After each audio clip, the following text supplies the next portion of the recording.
R insists they are beyond reason. The knight shoves his blade against her neck, ordering her to be silent. He demands Tuya drop his weapon if he wants the hostage to live. Without hesitation, Tuya lets his massive sword fall into the mud. The knight scoffs, thanking him for making their job easier. He mocks the now unarmed hero, believing he has won. But Tuya simply raises his hand and unleashes a spell with a single command. He reveals he is also capable of attack magic, a fact his youthful appearance conceals. His discarded sword suddenly flies from the mud, impaling the second knight. At the same time, his magic slices through the lead knight's helmet, ending the threat for good. The battle over, Charlotte rushes to check on R's injuries. R dismisses her wounds, but the pain is evident. Tuya watches them, his expression unreadable in the rain. The girls turn to him, apologizing profusely for dragging him into their conflict. He looks down at one of the fallen soldiers, the rain washing over the battlefield. He reflects on his bizarre summoning, a stark contrast to the stories where a god typically appears to guide the hero. Putting his thoughts aside, he approaches R and offers to examine her wound. He casts High Heal, and a warm light envelops her arm, instantly mending the injury to the girl's astonishment. He asks if she can stand, stating that they cannot leave the corpses like this. He tells them he will need their assistance to clean up the aftermath. With their grim task completed, they travel onward as the rain finally begins to subside. Their spirits lift as they approach a nearby town, eager to finally meet someone named Nathalia. They reach the town gates, but find they close at nightfall, forcing them to make camp. The girls agree with his assessment, trusting his judgment. He finds a suitable clearing in the woods to set up for the night. Sighing, he asks them to promise him one thing before they proceed. He requests they keep his powerful storage skill an absolute secret. He then summons a large tent from thin air. The girls are amazed, but he tells them to look inside before they judge. The tent's interior is revealed to be a magically expanded, luxurious living space. As they marvel at the magical item, Tuya offers to provide even more. He reveals a fully prepared campsite and suggests they have dinner. He starts a fire with a snap of his fingers, preparing a simple but warm meal. He even provides them with fresh, dry clothes from his inventory. They enjoy their first proper meal in days, immensely grateful for his overwhelming generosity. He informs them the tent repels monsters and that they should rest inside while he keeps watch. He silently admits he would be too uncomfortable to sleep near two girls he just met. Inside, the girls discuss how kind and powerful their mysterious savior is. R recalls his combat prowess with a blush, excited for what lies ahead. Charlotte also finds herself thinking of Tuya's heroic figure. By the fire, Tuya sits exhausted, realizing he still needs to gather information from his new companions. He speaks to his horse, Kokuyu, preferring its company to being watched. The flames crackle in the quiet night. He stares into the fire, wondering if he has truly reached a point where he can never return home. He knows that whatever lies ahead will be just as dangerous as what he's already faced. His gaze drifts towards the stars in the night sky. He finally finds some rest, leaning against his loyal steed. The next morning, they arrive at the gates of the town of Fendi. A familiar guard greets Tuya, surprised to see him pulling such an extravagant carriage. Tuya quickly fabricates a story about finding the girls after a bandit attack. The guard expresses sympathy but insists he must check their identification as per his duty. Inside, Charlotte begins a dramatic performance, feigning distress over her stolen belongings. She theatrically proclaims that she is blessed to still be alive. Tuya realizes she is a surprisingly good actress, easily fooling the guard. The guard, completely convinced, ushers them through the gate. They arrive at their destination, where a small elf girl is waiting for them. Nathalia teases Tuya for being late, but he simply tells her he brought guests. She turns to see the two unfamiliar girls standing behind him. Wary, she steps back to protect her precious magic books from the strangers. Suddenly, Charlotte rushes forward and embraces her in a crushing hug. The force of the hug sends them both tumbling to the floor. Nathalia angrily demands to know who is calling her old lady. The man accompanying them finally reveals their identities, Artheria and Charlotte. Tears well up in R's eyes as she greets Nathalia after so long. Nathalia is left speechless, annoyed by the comment about her unchanging size. The elf is surprised to see Er and Char, who greet Nathalia with tears of joy. When asked why they are with Tuya, they explain that his disciple rescued them in the forest. His disciple laughs heartily, patting the protagonist on the back as he winces. Nathalia formally requests his power, explaining that her country is in a desperate situation. He learns that her father is still alive. A small bit of relief amidst the grim news. Nathalia glances at the two girls, a plan forming in her mind. She then asks Tuya if he would be willing to shelter them at his mansion for a while. She explains that her own residence is not safe, as visitors might discover the girls' presence. The girls, a noble and her escort knight, are being pursued by the kingdom, and she pleads for him to consider it. To his shock, Nathalia bows her head, begging him to help. She assures him that as long as the house spirit acknowledges him, he can take in as many residents as he needs. His companion with glasses confirms this, stating the spirit will not refuse if the owner approves. One of the girls, who has a strong connection to spirits, is excited by the prospect of meeting a house spirit. Seeing that they are being hunted, Tuya agrees to let them stay for a short while. He departs for the guild to file a report, promising to speak with them later. At the guild, a man named Dalok is instructed to prepare for burials as the guildmaster examines a dog tag.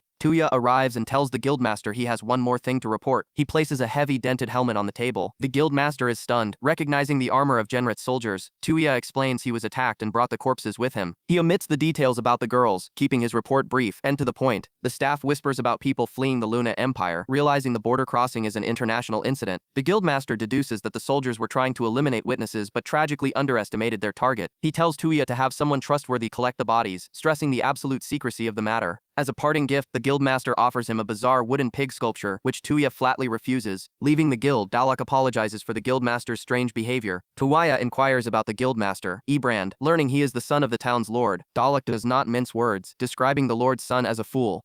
He explains that Ebrand forces others to do his work and then claims all the credit. Despite this, the staff prefers him, even with his habit of carving strange figures. This habit, they reveal, is how he calms his nerves when he's worried about the safety of adventurers. From his window, the seemingly eccentric guildmaster proves he is, in his own way, a reliable man. Back at the mansion, Nathalia brushes the tangles out of R's hair. R quietly remembers a brave man named Garrett who was lost. Nathalia comforts her, acknowledging the immense hardship she has endured. A memory of a shining blade flashes through their minds. Nathalia scoffs at the very concept of a hero. She declares that returning to their homeland is futile. Her power alone cannot change the course of the war. No nation will help a losing side, but she concedes that a true hero could alter their fate. R suggests asking Tuya for aid, noting his immense strength had even prompted a marriage proposal. Char blushes furiously, embarrassed by the memory. Nathalia recalls the destructive power he wielded, fusing two different types of magic into an unimaginable force. R excitedly points out that the spell was based on something Nathalia herself had taught him. The group comes to a chilling realization. This means Tuya will inevitably be drawn into their war. The noon bell rings, signaling it's time for their meeting. Tuya meets the girls, who question him about the unknown magic he used. Upon arriving at his home, they are left speechless by the scale and beauty of the mansion. He denies stealing it and prepares to introduce them to the house spirit. In a gust of wind, the house spirit Ferris appears before them. She apologizes for her tardiness, but Tuya remains silent, his hand clenched into a fist. Ferris senses his tension and asks if he is alright. He reassures her that he is fine, leaving the others bewildered. The new residents are stunned that a house spirit can speak. Even Nathalia is baffled by the endless mysteries of this world. Char expresses her wonder at being able to converse with such a being. She formally introduces herself and